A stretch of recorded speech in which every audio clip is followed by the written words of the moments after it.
Thank you. Thank you for joining us today. I call the September 17, 2020 meeting of Human Relations Commission to order. Before we go around and introduce ourselves, I would like to welcome two new members of the Fargo Human Relations Commission, Caroline B. Crabb and Amit Schill.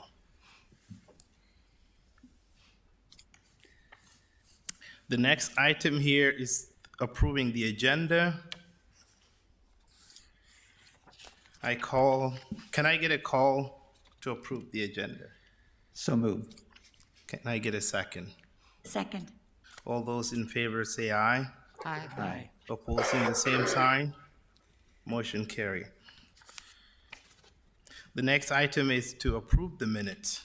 Can I get a motion to approve the minute?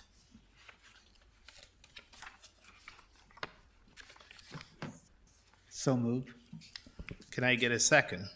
Second. All those in favor say aye. Aye. Opposed, same sign. Motion carried. The next item is the public comment. Those who wish to address the Human Relations Commission must use the sign-in sheet. The speakers must state their name at the microphone and will be limited to 2 minutes. Comments should not contain profanity or personal attack.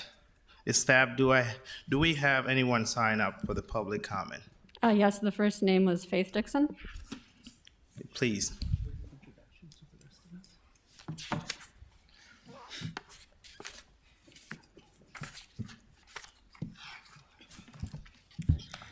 Good morning, Morning. or good afternoon. I'm sorry about that. Good afternoon. Thank you for allowing me to speak. I just wanted to address the human relations and ask for your help. Each year across America, an estimated 204,000 people are victimized by hate crimes and criminal expressions of bigotry that terrorizes entire communities and fray the social fabric of our country. This hatred, fueled by prejudice and bias, has motivated criminal acts throughout the history, and hate crimes continue to challenge the safety and well-being of people in the United States, even in our own community. Within the last several months, I myself have been a victim of a hate crime. I was angry, frustrated, and also afraid of my family's safety. Like myself and others, there are a variety of reasons why we don't speak up about hate crimes, such as a mistrust in the police department, a fear of not being taken seriously, the prospect of public and media backlash, and the potential shame and humiliation. The state needs to amend its laws or make new laws, separate the hate crime section in the state century code, listing specific crimes, enforce mandatory training for all law enforcement, and mandatory data compiling. Thank you. Thank you, Faith. And do we have any comment? Before that, I did skip this step here. I forgot to have us go around and introduce ourselves. I'll start. I'm the Chair, Mator Alier. We'll go around this way, down, and back that way. Barry Nelson, Commissioner. Cheryl Schafel, Commissioner. Carolyn B. Kraft, new commissioner. Cody Severson, Vice Chair. I'm John Strand, liaison from the City Commission. Abdulwali Sharif, City Commissioner.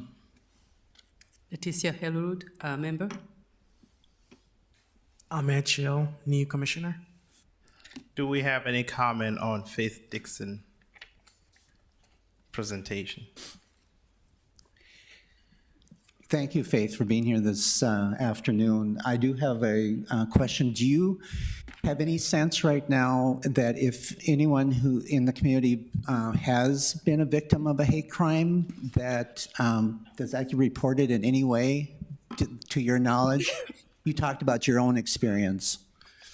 Yes, I have reported, and there's been several other activists that have reported hate crimes to Fargo PD, and nothing has been done.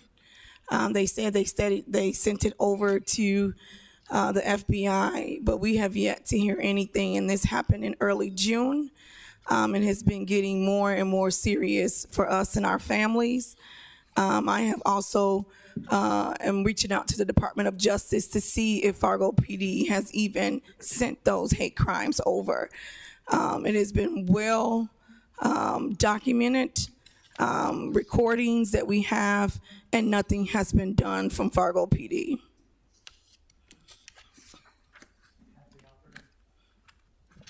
Do you know if they've offered advocates of any type to assist in that process either? No, they have not offered anything. There are some ones in the community that have helped us continue to protect our families, watch over us as we do go and walk on our day-to-day, do our day-to-day activities. But there is nothing has been done with anybody in city government to help deal with or refer us to anybody on these hate crimes. I did not even know about the DOJ until I reached out to an attorney in the Minneapolis area who told me and directed me to the steps of how to report hate crimes in our community.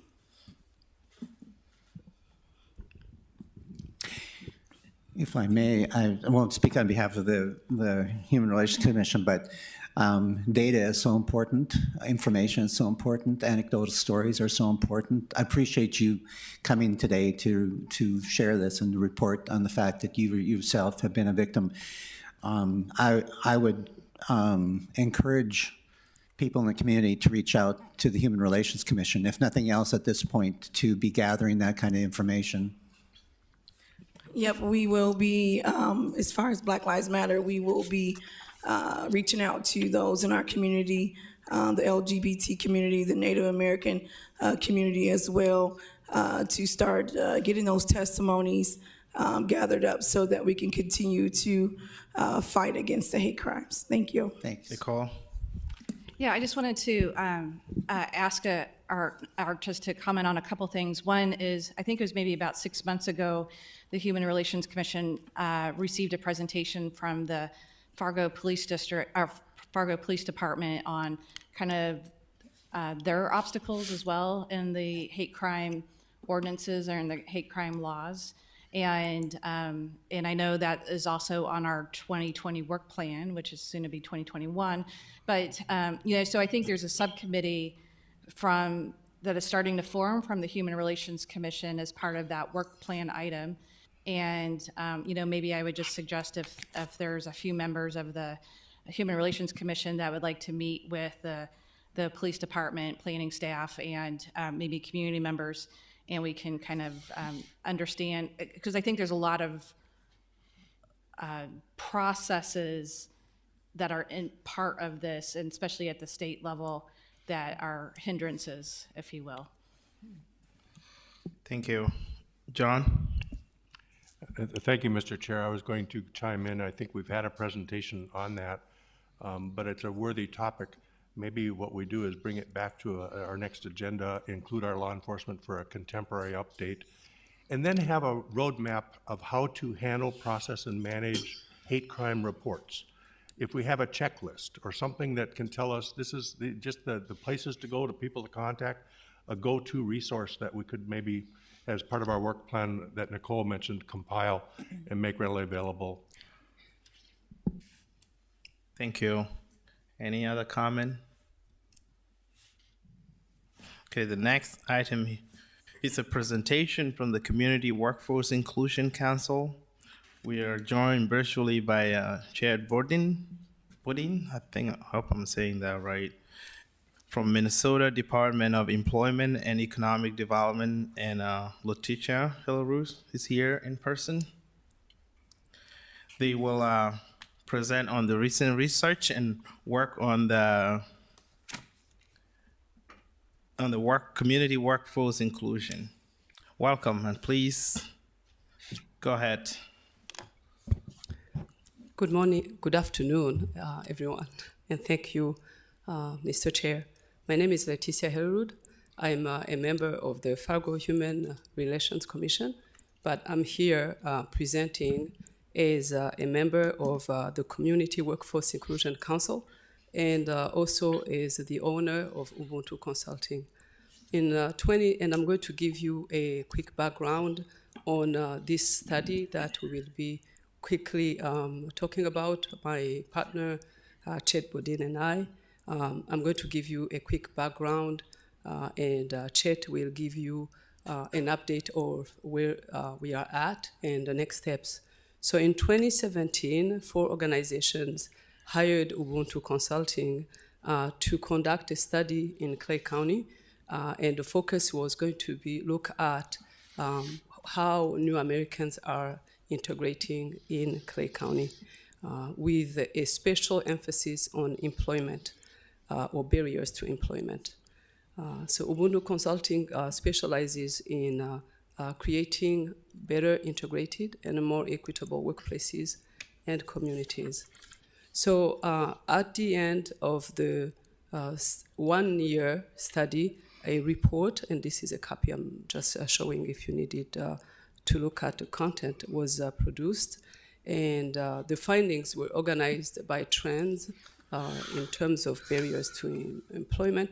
And it also includes some recommendations on to better help with the integration of new Americans in Clay County. So 2019, so the first study was 2017. 2019, phase 2 of that study was implemented and expanded. The first part focused on Clay County, but the second part decided to focus on Fargo and Moorhead. And also out of those trends, we chose to focus, the committee focused on 4 barriers: childcare, transportation, language or education, and one more. So transportation, childcare, language, education, and okay, I'll come up with the 4th one. So anyway,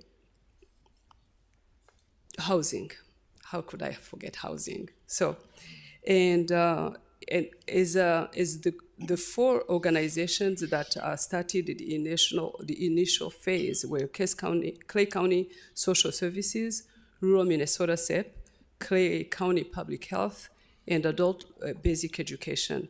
With the second phase, the group grew actually to include other stakeholders that are involved in refugee resettlement or in working with refugees, I should say. And the group grew to include different sectors like government organizations, nonprofit and corporation. United Way was also a big partner in this study. And I'm saying this pointing at our new commissioner, Ahmed Shil, because he has been also part of this study and can complement some of what Chet and I are going to be covering. So as the group grew, we decided that that's actually group became the community. That's what became the Community Workforce Inclusion Council. And at the conclusion of the second phase, this group that has been very impactful thought that maybe it should not resolve, but find ways to remain of value to the Fargo-Moorhead community. And so I will allow my colleague, Chet Bodin, to take it from there.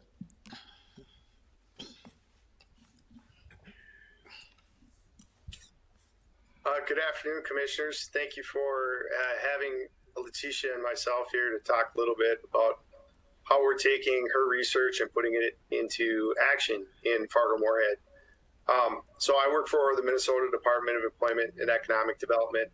I'm a regional workforce strategy consultant is my official title. And more or less what that means is I work closely with our workforce development partners. So in this case, Rural Minnesota Concentrated Employment Program, who does a lot of the workforce services in Clay County and other parts of West Central Minnesota. I really try to help them engage with businesses and provide that feedback loop to the workforce development system. So I'm often bringing together groups of businesses, gathering feedback, bringing it to rural Minnesota SEP so that we can develop programming and workforce training that really fits the need of local employers. And so anyway, this project has been so rewarding to gather with this group of committed community development professionals and think through the barriers that new Americans have to participating in the workforce and thriving even. If you can hit the next slide, that'd be great. So these were the 8 goals that came out of phase 2 of Letitia's report. And I won't read them all to you verbatim, but each of them touch on a different part of workforce and community development as it relates to new Americans. The challenge for us then as a group that comes together to figures out how to operationalize this activity or these goals is, how do we do that? So if you could hit next slide, please. So we, as the council that came together through the process of this research and then kind of evolved into an action group, we decided to break down into subgroups to try to attack these goals or forward these goals. And this is the outline of how we have begun to organize ourselves. 4 subcommittees, 1 for business engagement, 1 for community engagement, 1 for service design, so the actual delivery of employment services, which occurs across a lot of different agencies. And then finally, policy and systems. So kind of an upward track to get feedback to policymakers like yourselves, the state workforce development board, governor's workforce development board, etc. Next slide, please. And this is just kind of a snapshot about how we took the goals through over the course of the summer, and we fit them into these different working groups, kind of determine which working group would take on which goals. The S that you'll see here stands for a secondary goal. Sorry, I should have done that the other way around, but and the P stands for a primary goal. So, for example, goal 1, the primary working group for goal 1 is the policy and system group. But that the work involved also touches on the community and service design group. So we want to acknowledge that there's some overlap where these committees will be working together, but it'll be led mostly by policy and systems as an example. Next slide. I think that might be it. Oh, no, 1 more. Okay. So the subgroup that's had the most progress so far is the business-led engagement group or the business engagement group. One of the goals of the research was to start to recognize employers that have taken steps to be more inclusive and accommodate new Americans in the workplace. And so through that goal, we created a program called the Inclusive Workforce Employer Designation, which does just that. It recognizes employers that are taking steps to be more inclusive and then promotes them to those new American communities through the partnerships that Quick has brought together, and then also at the career force locations in Minnesota. When we have new Americans who visit there, we specifically promote these companies to them because we know they've taken these steps to make their employment more successful. So with this program, we try to bring a variety of resources to employers who are pursuing designation as they go through try to meet the criteria. We try to find a balance between making it simple for businesses to participate, but and so not too much of a burden as they try to become more inclusive, but also meaningful still because we want it to be effective as well. So right now we have about a dozen businesses who have either reached designation or are in the process of applying for designation. Most are in West Central Minnesota, and including Fargo. For example, Goldmark Property Management is one in Fargo that's reached designation. And then other parts of Northwest Minnesota that STEP covers their territory. So we have 2 in the Bemidji area and 1 in the Brainerd Lakes area. But we just kicked off this summer, and we hope to be able to support and recognize other businesses who are making strides in this area. That I'd be happy to take any questions from the commission. Okay, questions? Thank you for the presentation. I guess twofold question, next steps and timeline? Timeline. Go ahead, Chet. As far as the quick goes, Leticia, I can defer to you on that. And then if questions about like the IWE program or some of the other actual action items, I can answer that. Does that sound okay? Quick is going to be ongoing. So for these specific goals, it would be hard to give a timeline because each goal really has its own timelines. Some are easier implemented in a faster or right away. Others will take partnerships with many other sectors, or it will take money, it will take planning. So this was, the report was supposed to be a multi-year plan, and that's what it says actually in its title. Because it also acknowledges the amount of work that has to be done, and that it cannot be spearheaded by just Quick, but it will have to pull in the community, but actually the whole metro, if we think about it. So, and beyond, because some of these, like the IWED, the employee inclusive workforce employee, inclusive workforce employer designation is being implemented, I think, in 26 counties right now in Minnesota, at least some looking at interested counties. So it's not an easy question to answer, Mr. Nelson. I'll just add that the Quick itself, we have established the 4 working groups. So we have leads for each of those, and they're starting to fill out. The business engagement group is the furthest along because it's really had a specific project, the IWE, to really work on. And so we have some funding. So Rural Minnesota SEP funds some of the work that we're doing through their regional planning dollars and work with employers.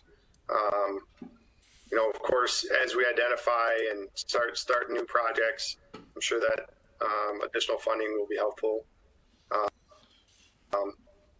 And as for next steps, as far as the IWE goes, we are promoting it widely to the public now. It went public in the end of July. And so we're working with, for example, the Fargo, Moorhead, West Fargo Chamber to co-promote the Inclusive Workforce Employer designation with their current training program around building an inclusive workplace, so that employers that go through the chamber training are one step closer to being recognized with the designation. So we're looking for other areas to cross-promote this designation and the resources that come with it for employers wherever we can. We think it's a really solid program, both in design and the way that we operate it. And so we're looking forward to its growth. I would like to maybe quickly tell you the 4 criteria to become a inclusive, to earn that designation, if I may say. So an inclusive, we have 4 criteria. The first one would be to have that in their mission and the vision and value statements of that organization, that they want to make a commitment to be inclusive. And the second requirement would be that the organization would do an assessment of how inclusive or not and decide to establish some goals and timelines to achieve that. And do we have some recommendations in this report, but also as a committee on some of the curricula that have been tested in the other parts of the country that we can propose. The IDI is one of them. And the third criteria is that the inclusive workforce employer would also commit to education, like not only staff, but also their leadership, and make sure that it's also an ongoing commitment. And the fourth expectation or requirement would be that they would also contribute money or other resources to building inclusive communities, so that they would go beyond the organization, but that they would also be supporting the community and other sectors. If anyone would like to look at these reports, I'm going to leave them at this chair, and if anyone would like to have a copy, let me know. We might be able to find somebody in the community who's willing to pay for extra printing. Thank you. Letitia, just quick question. Are you able to, it's me. Are you able just to highlight some of the, in the report, the barriers and how community can collaborate together? Are you able to, for the transportation, for housing? I'm not sure I understand your question. In the report, you said there's few barriers where the communities can collaborate together, such as housing, workforce development items, and transportation and language barrier. Can you be able to highlight just few things that community can do to collaborate on that, like as an action item? I'm not sure if it's the mask or my hearing, Okay. or the microphone, or your soft voice. Let's speak to the microphone. Please. Okay, I'm new to this, I guess. In the report, there's a few goals on there that community can collaborate on. I think it was some barriers that were identified in the report. Are you able to highlight those from the report that you have? Yes. Are you What are- asking what about are the other bar- barriers? Yeah. Other barriers beyond those four that we mentioned? What are the the barriers that are mentioned in the report? Okay. The four barriers that were the emphasis were like transportation, housing, language or education, and then I have to always, yes, childcare. So my question from that would be, is there like, because you mentioned the collaborative effort, do you know any groups that are working on those items, or how could groups work together? You know, and that's what the committee is trying to divide, to make sure that the whole load does not fall on this the quick or community workforce inclusive council. So basically trying to assign and also trying to invite the community to help. So we haven't made much progress in other areas, if that's what you are asking. So there is still lots of opportunities for anyone interested to join, and based on your interests and fortes. Any other question? Yes, I do. And I have a quick question about New American Project goals. You have 1 up to 8.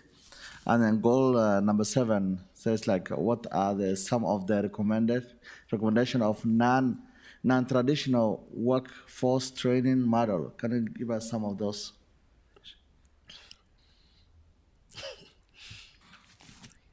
Oh, sorry. Oh, my bad. So on your American Project goals, you have 1 up to 8. So I was reading number 7, goal number 7.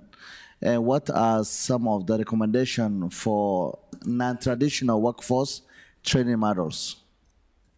Okay, so some of those non-traditional training models would be apprenticeship, for example.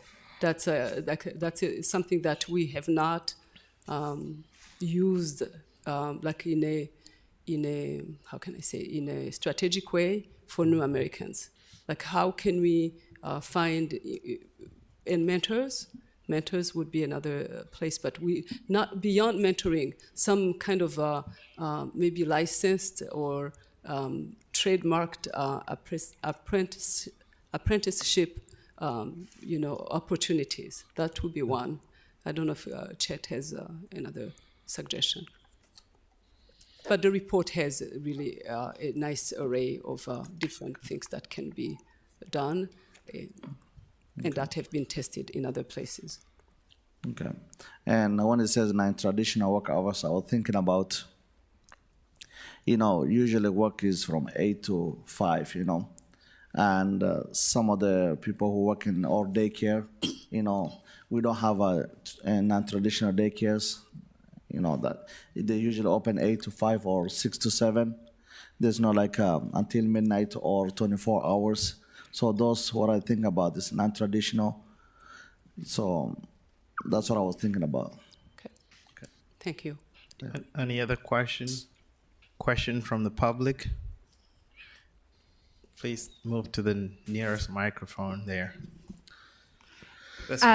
Yeah, if there's questions from the public, if you want to go to the microphone where Leticia is. I don't know, Victoria, if you want to ask your question or take it offline.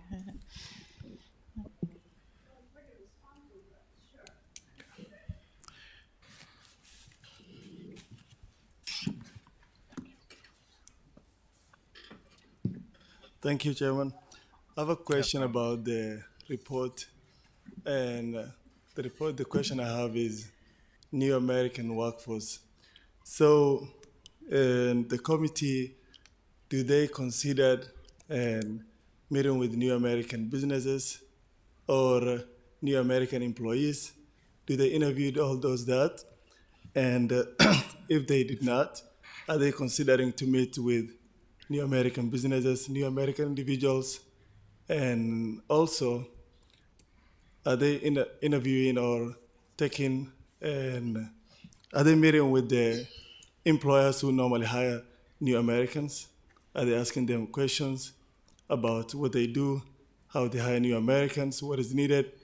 And then the other side is, do you guys assess the income level that the New American households make? What is needed? I know there's a lot of economic opportunity that's highly needed for New Americans.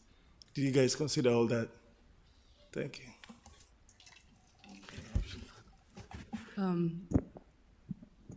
So for the first part of your question on who has been interviewed or contacted or invited to contribute to that study, we have a list in the report of anyone who contributed, from grassroots organizations to bigger organizations that work with new Americans, to new Americans themselves. So yes, the answer is yes. The other part regarding the income level of new Americans, I'm not sure I understand what it means. I thought that it was more a suggestion than a question. I think it's more like when you, like how much are they getting paid? If I heard that right, like a work compared to the other larger community.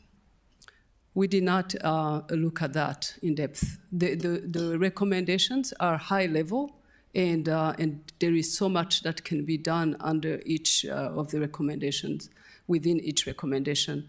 And the other part of your question, because I guess it was like a 4-part, was did we talk to employers of new Americans who are doing a good job? To some extent, yes, but we also listed them as resources to tap into. And I know a couple that I talked to that they are willing to talk about the do's and don'ts and the bumpy road that they have experienced, or also some of the challenges that they still have, even though they are looked at as doing a good job. I can add something to that. I'll just add that, one of the goals of the IWE program is to build a bridge between employers and new American communities that lasts. So, you know, hopefully these employers are starting to build a more inclusive culture. But long term, you know, we want to have that bridge there so that they can continue to get feedback about how they might make adjustments in their workplace to help new Americans succeed. And so through the QUIC and through the IWE program, I think we're building more communication between employers in those communities.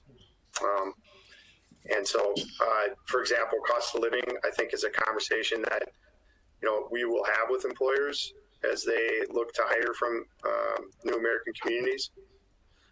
DEED has some extensive cost of living research that's based on geography, family size. So kind of what are the wages that are needed for anybody who is working in a particular area to make ends meet. And we want to be able to share that and with both employers and with new Americans, and maybe that'll help create some of that conversation about both the cost and other wraparound services that are helpful, you know, to be able to put down roots, you know, and succeed at work and at home. Hi, thank you, Mr. Mayor and member of the boards. I think Letitia answered most of my questions, but I just was curious if there's evidence-based on this research and what you guys are doing, and if it is it included in there, and is there specific data you're collecting? And how does your work of what you guys are doing is going to help those parents and families of new Americans with children with special needs? Are those being taken into consideration as well? Or are you guys just going on and based of what you guys are seeing? So I would love to kind of see, I hope it's in there, the database and evidence-based, and how you're collecting this, and how are those families fit into what you guys are doing, and how that's going to help them with the, you know, you talked about income and housing disparity. I'll just love to kind of see that. I'm a data girl, so I love to see data. I'm based on evidence-based. I don't like people's word. Your word meant nothing without a data to me. Chet, would you like me to answer that? So I will start. I will start, and maybe you can add to that. The biggest challenge we had was to not to have any baseline data. So we knew actually the same concern you have, that we don't have much data to build on, and that was one of the goals for this report. Yes. So we did use surveys, and the methodology used is well described. Actually, I think on page 1 or 2. And as well as, so we used the surveys, but we also used anecdotals, like people's own experiences in addition to the surveys. Did you guys create like a focus group to collect those, or That was in addition to that. There were listening sessions, there were surveys that were mailed to different organizations that work with new Americans, and there were personal stories as well. So we tried to get like a multi-approach, I guess, to building that data. And we know it's not perfect, but we wanted to establish some kind of baseline, and that's also why one of the goals is to continue collecting the data and see how we are doing beyond the words. Have you guys reached out to other organizations that is not specifically working with just new Americans, that also does still provide the services but not consider specifically just helping new Americans? Because as an organization, we collaborate with many other organizations, not just New Americans organization, but we also serve both New Americans, white people, and the Native community. So we don't just target one specific New American. So I'm just curious, based on what you're saying, have you reached to those other organizations as well? For an example, Family Voice of North Dakota, have you guys reached out to them? Because they do serve New Americans as well. That's a very good point. We did not reach out specifically to that organization, but we did look at new Americans as part of the community. The goal is not to build silos, but to integrate new Americans. In that respect, the recommendations are both for new Americans, but also the larger community. So as I said, it's a beginning. So there might be some pieces that are missing, but the goals are high level enough that you can keep adding as you go. That was the goal, because we knew that from the beginning, it's going to be very hard to get everything that we want and we need in these very first phases, if I can say. And you also asked a question about special needs, children or families with students or children of special needs. That's something that will have to be considered under education. So I think it would be helpful to look at the report and maybe even criticize it or complement it after reading and say, I think this needs to be added, and then we will look at ways to do that. Thank you. One more question and we'll close the presentation. I just had one question about the comment about the non-traditional childcare and the traditional childcare. Being in that world, that's kind of my area. Did they reach out to childcare providers? Because there is a large amount of childcare providers that have the non-traditional hours. And so I know just emailing someone or texting someone saying, hey, were you reached out about this? Because there are daycare providers that would provide those services through the non-traditional hours.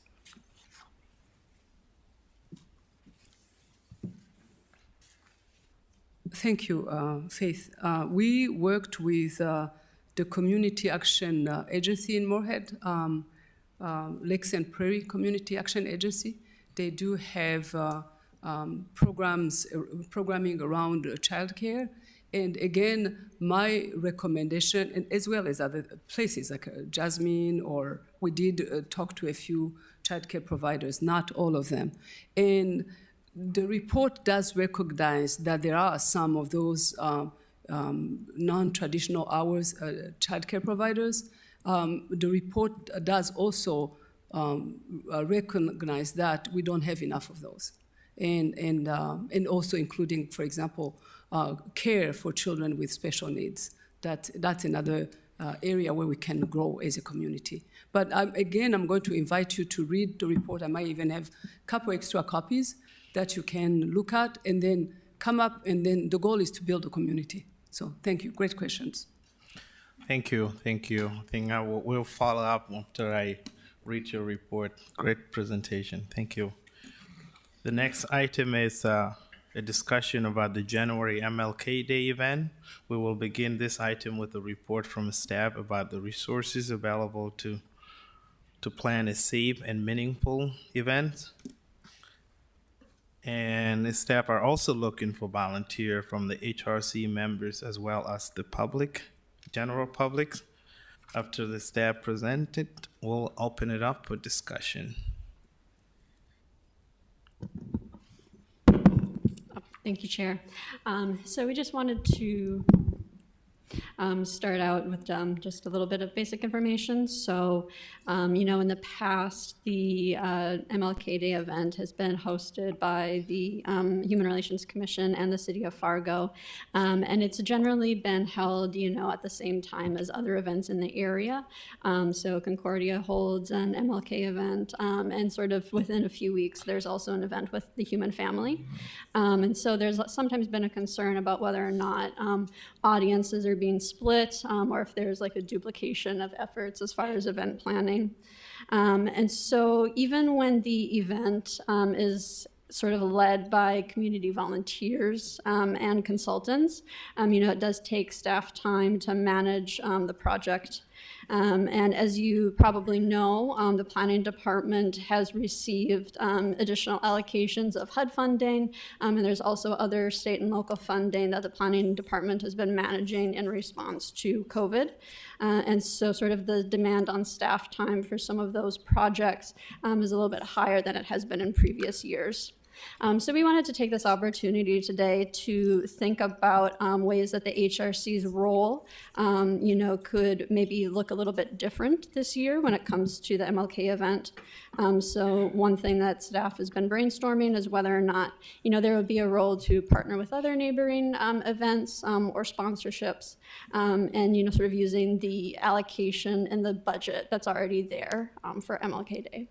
And then another piece is sort of thinking about, as a commission, what pieces are really important to the HRC, and finding a place for that. So an example would be maybe the awards ceremony that's typically held each year, and the video. And so maybe brainstorming some ideas about that. I don't know if Nicole, you wanted to add anything?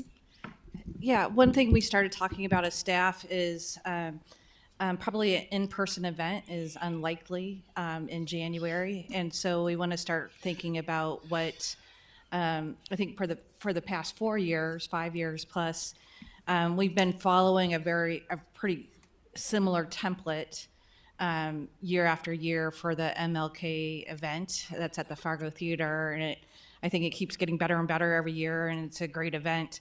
However, what does that event look like when it's all virtual, and how can we still celebrate community members, build community in a virtual setting? We do have the opportunity to work with Reach Partners again. Rachel and Anita, who you've met over time with they're kind of event planning experts, if you will, and can kind of take our goals and amplify them. They have been expanding their skill set when it comes to virtual type of things and adapting based on COVID.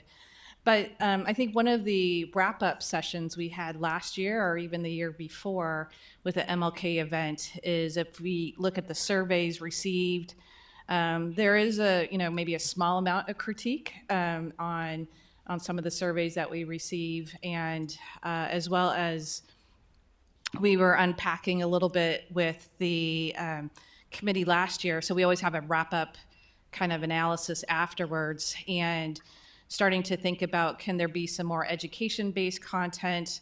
Can we partner with some of the schools? I know MSUM, Concordia, NDSU all do great things. And so if you're one of these active community members that wants to be really engaged, you might be spread really thin on that day, in particular running from 8 a.m. till 10 p.m. on activities, and maybe that's okay, but we just want to be mindful that there's a lot of other opportunities out there in the community. So I think we wanted to take this moment to discuss, kind of what the city's role wants to be, and I'm going to start sounding like a little broken record a little bit.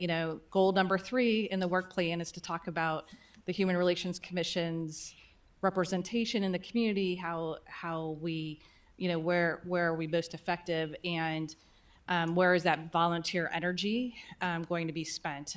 So I will say that the event itself is feeling a little burdensome on the staff. I'll just be blunt in that regards. And we are probably at about a 50% workload with the COVID and emergency response, especially when it comes to the housing needs. And so just wanted to make that point as well. And then the other work plan item I was just going to bring with Leticia's presentation and the CWIC's presentation is, again, work plan goal number 2 on terms of internal assessment. Perhaps this is a tool that can be used at the City of Fargo. So I want to, as we start talking about these things, whether it's the MLK event or other things, now that we have a work plan, we can keep bringing these items back to the work plan. So I apologize, I just changed topics on you. But to talk about maybe going back to MLK, right now we just want to have an open discussion. Staff's really, Mayor and John Strand are hearing this for the first time too. And so we just want to open it up for conversation. Thank you. Any comment?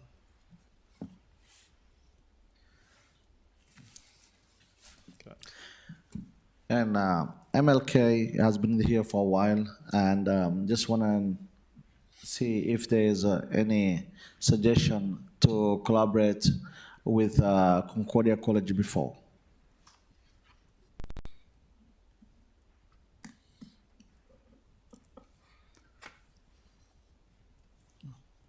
Nicole, do you know in the past if there was any suggestion to collaborate maybe with Concordia College? No, I think it's always been kind of independent, and I see Leticia asking, taking her mask off. You know, she's really one of the founding members of the MLK Event program, and Dave Lanfer, and you know Barry Nelson. I mean, it's got a long history in our community, so we don't make these recommendations or these asks lightly because it's got quite a bit of good reputation. You know, so.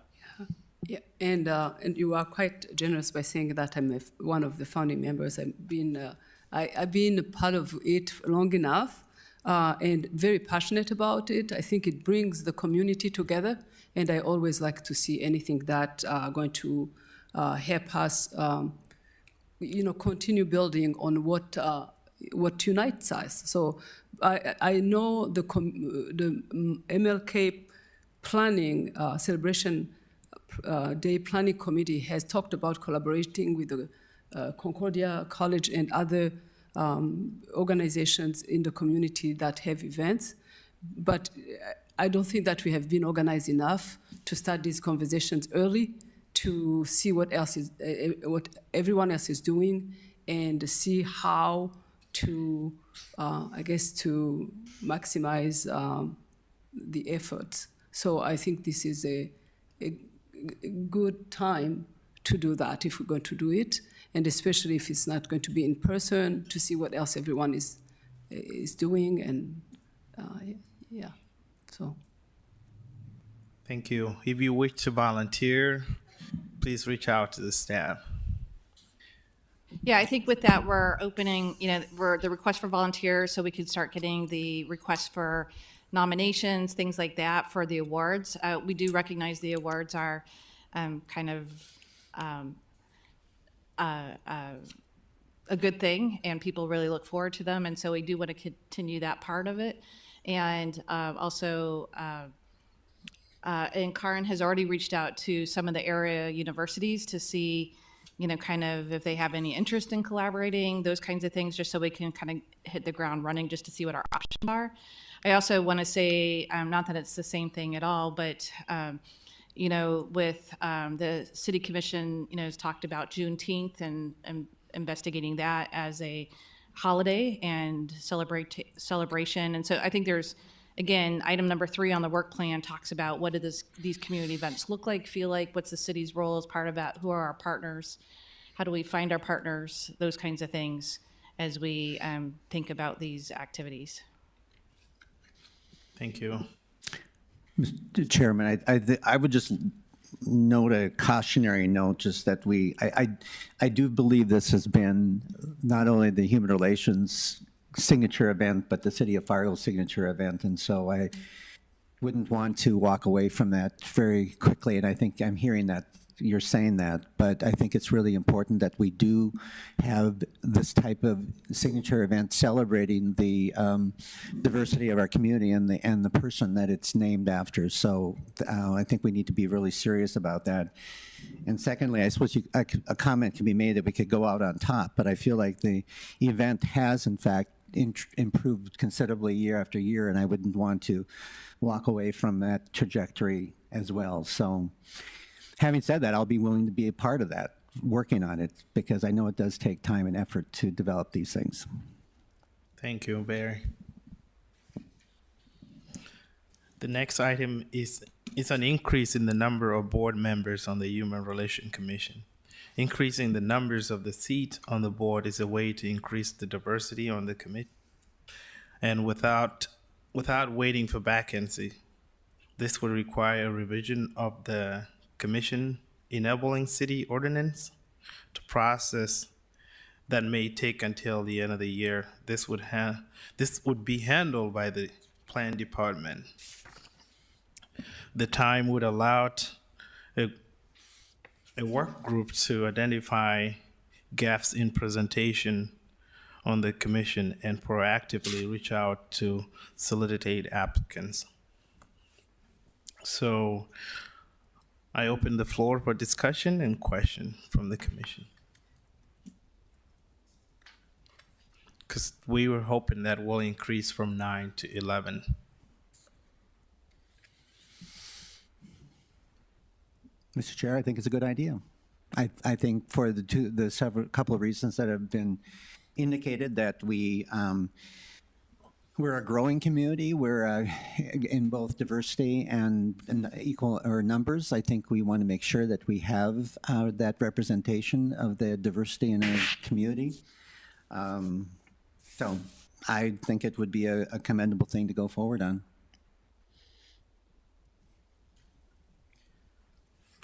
Any other discussion? I think it's a good idea to increase the number for that. Okay. Can I get a motion to increase the numbers of appointed members from 9 to 11 and direct planning staff to begin the ordinance amendment process? So moved. Can I get a second? A second. Any further discussion? Just to clarify, then, this recommendation would be going before the city commission? They would have to change our charter ordinance? Yeah, so we would do ordinance amendment and then you would have your respecting bylaw amendment. Is that correct, Karen? Yeah. Okay, thanks. Okay. Hearing none, all those in favor say aye. Aye. Aye. Oppose the same sign. Motion carried. The next item is the liaison to the Human Relations Commission. I would like to take a few minutes to introduce this topic. Recent meetings of the commission have shown that formalized relationship with other organizations would be mutually beneficial. For example, during the June public comment period, residents brought up question about racial justice in the school. Resident also spoke to the need to not forget indigenous people in our community when we discuss racial equity. In July and August, Fargo School Board President Rebecca Knudsen was present to speak to the school naming policy. The commission does have an existing liaison position with Fargo Police Department. But this role has been defined based on needs and the level of engagement has varied over the years. Executive Committee is not recommending that the Commission board to establish certain liaison role today. Instead, we recommend the Commission authorize 2 volunteers in addition to the chair and vice chair to engage in a strategic plan about what the Commission is looking to accomplish with liaison role. After that, the next step would be to identify agents or organizations that intersects with the HRC work, having conversation with representatives to further refine the roles and responsibilities of liaison. This would include the existing police role. The staff can provide needed support such as brainstorm, meeting facilitation, or making introduction, but the staff are relying on the volunteer to be self-directed. Eventually, those volunteers would draft proposal bylaws amendment to establish these roles and responsibilities and liaison position within the bylaw. This would then come to a vote of the full commission. I now open for discussion and question.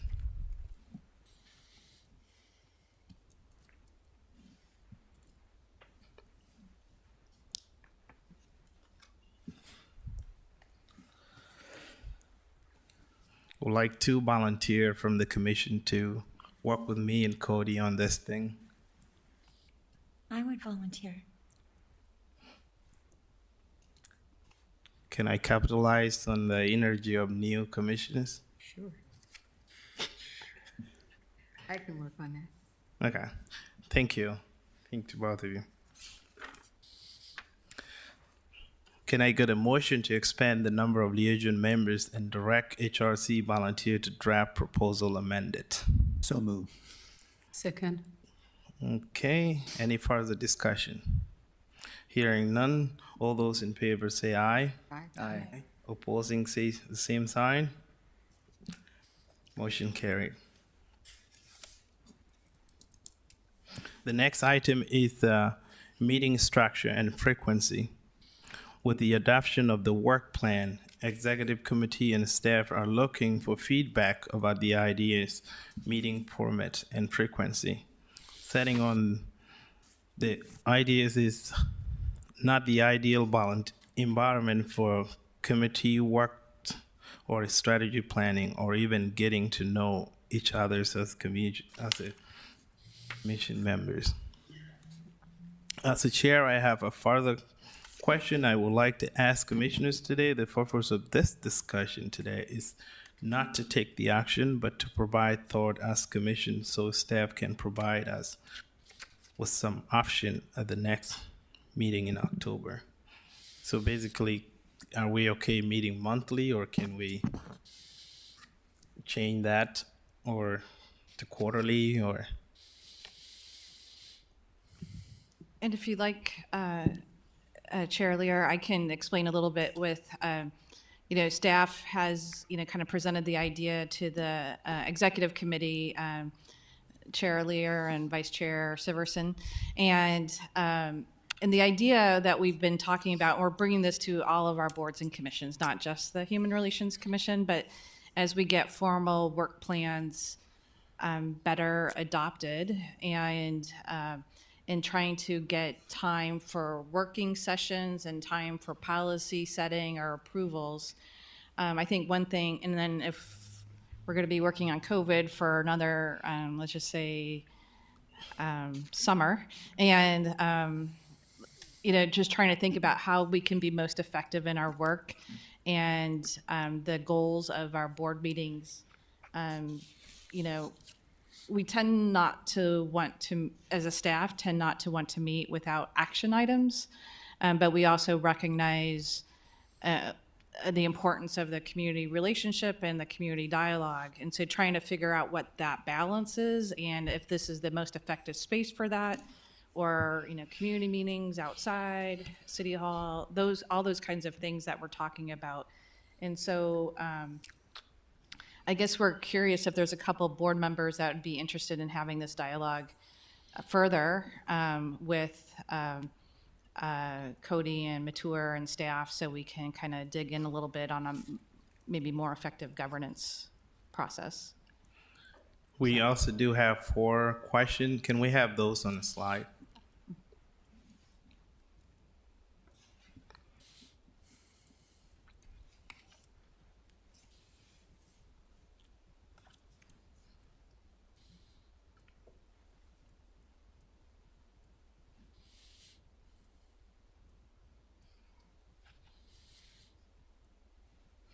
Yeah, one other question we have, what does a successful commission meeting look like to you?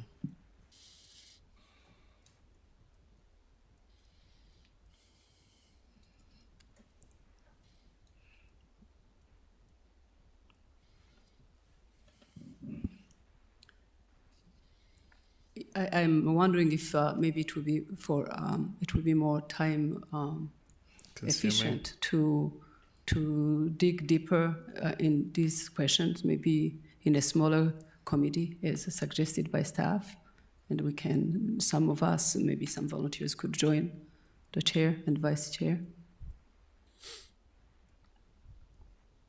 Or we could just do it through email as well. I would agree.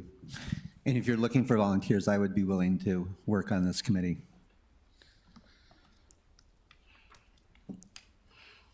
We'll just email them out and we'll go from there. Yeah.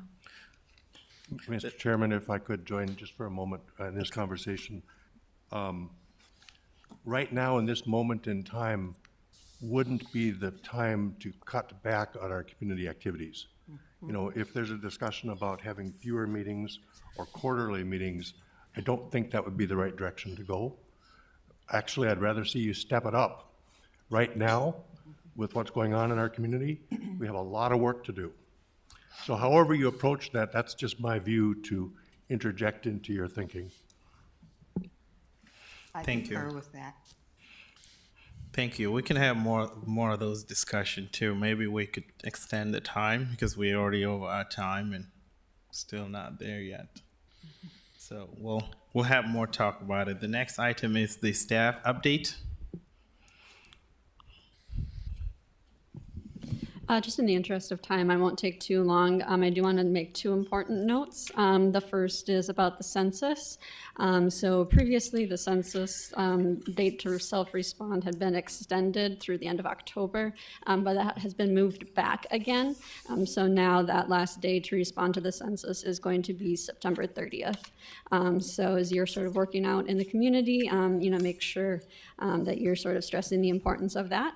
And the second happy note that I want to pass on is that for the planning department, as you know, we administer the federal funding through the HUD programs of CDBG and Home. And we do have a request for proposals, notice of funding availability on our website, which you can find just going to the city's website and navigating to the bids and RFQ page. And those will be due October 9th by midnight. So thank you. Thank you. Do commissioners have any question or comment on the staff update? No, I would just remind everybody that we are in an emergency declaration still. And so, going back to that last point, I think we're going to be in that emergency declaration for a while. And so I think trying to figure out what's most effective for your time and how you can best serve your time and how staff can best support you. And that activity work in the community versus a board meeting, how productive are these meetings for the emptiness of the room. So just making that point. Thank you. Comment, question from commissioners? Before we adjourn, does anyone have any announcements? Mr. Chairman, if I might indulge our two new members, just for a quick little elevator speech, introduce yourselves to us and tell the community who you are, where you're from, what you're, because it'd be nice to have a connection point rather than just have you sitting here. He was looking at me. My name is Carolyn B. Kraft.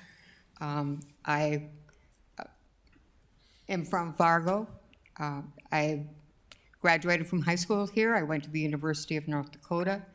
I was commissioned in the Army as a second lieutenant. Served for 5.5 years. Met and married my husband. So I lived a good long time in military communities. I became a community activist, especially for rights for women and for military women in particular. I led an effort that resulted in the removal of the only 2 laws in the U.S. Code that specifically discriminated against women. I then was a political appointee in the Defense Department. I was a Deputy Assistant Secretary of Defense, overseeing all policy for all, everything in a military community with the exception of housing. So that was everything from child care to family advocacy to schools. And then I was the Assistant Secretary of the Navy for Manpower. And that also includes personnel policy oversight for the Navy and for the Marine Corps. After that, I did executive coaching. I moved back to the community a year ago. I've served on many boards and commissions, and I'm happy to be here.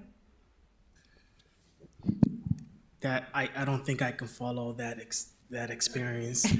My name is Ahmed Shil. I lived in Fargo for 2.5 years. And this is a great community to be a part of. It's an honor to actually serve on this commission as well. I work at United Way as a community impact manager, so I am very involved and active in the community as well. Thank you. Welcome. Is there any other businesses? I do have quick announcements. I'll make it really quick. One is As you know, we as a body, 2 months ago, I believe, voted to recommend to the Fargo School Board the removal of the name of Woodrow Wilson from their high school. The school board has developed a process by which they are looking at naming and renaming schools, and part of that it was that there is a notice that came out asking for people's input to be part of the conversation. You can go onto their webpage. I think it's frustrating for some of us who've already made our comments in person or in writing to have this, but I would encourage people to respond to this, because I think the school board needs to know the sentiment of citizens in Fargo as they consider this a really important decision. So there is you can go to the Fargo School Board webpage and click on, I think it's the first thing that comes up, click on the comment sheet and respond to it there. So October 1st is the deadline. They're receiving comments till October 1. And then I just also wanted to mention that coming up, the 3rd annual North Dakota LGBTQ Plus Summit, October 2nd through the 4th. There is a webpage, ndlgbtqsummit.com, where you can look at the agenda. It's going to be virtual this year, so no need to travel to Mandan to attend. A great group of speakers, national speakers, going to be a part of that. It's October 2nd through the 4th. Deadline to register is September 25th, so I would encourage to spread the word about that. Thank you, Chairman. Nicole? Yeah, I just want to say real quick on the survey, I just can't resist as a staff person. If you've seen the survey for Woodrow Wilson, the wording on the survey is a really good example of what's wrong with bureaucracy. So I'm just going to make that point. Is there any other businesses? Hearing none, this meeting of the Human Relations Commission stand adjourned. Our next meeting is scheduled for October 15 at noon. Thank you.